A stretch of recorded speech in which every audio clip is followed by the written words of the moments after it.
Hello and welcome to the English for Beginners podcast. My name is Sarah and I'm happy you are here. Today we will talk about something that helps us in our daily life, how to organize your time.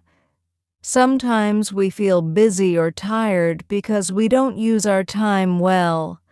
But with some easy steps, we can do more things and feel better. Let's learn how to manage our time in a simple way. First, make a small plan every day. Before you sleep, write your tasks for tomorrow. This helps you remember what you need to do. Second, set small goals. A small goal is something easy like read for 10 minutes or clean my desk. Small goals are easy to do and help you feel good. Use time limits. Decide how much time each task needs. For example, study for 20 minutes, then take a 5-minute break. This helps you work better. Do one task at a time. Don't do many things together.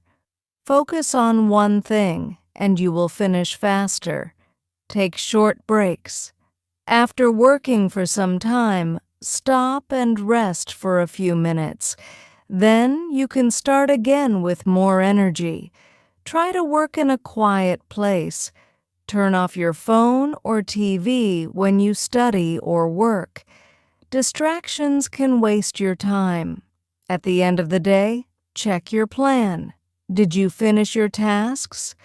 What can you do better tomorrow? Thinking like this helps you grow and improve.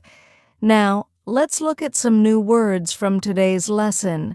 The first word is manage.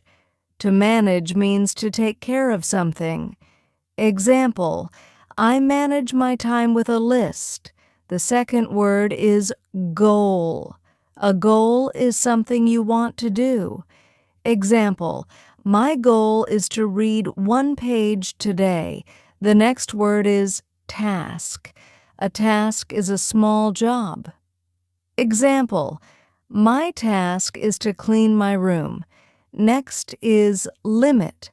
A limit is the time or number you choose. Example, I study for 20 minutes. That is my limit. Next is break. A break is a short rest.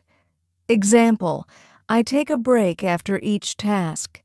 Next is distraction. A distraction is something that stops you from working. Example, my phone is a big distraction. The last word is review. To review means to look again. Example, I review my day every night. Thank you for listening to the podcast. Use your time well, and you will feel happy and calm. See you next time. Goodbye.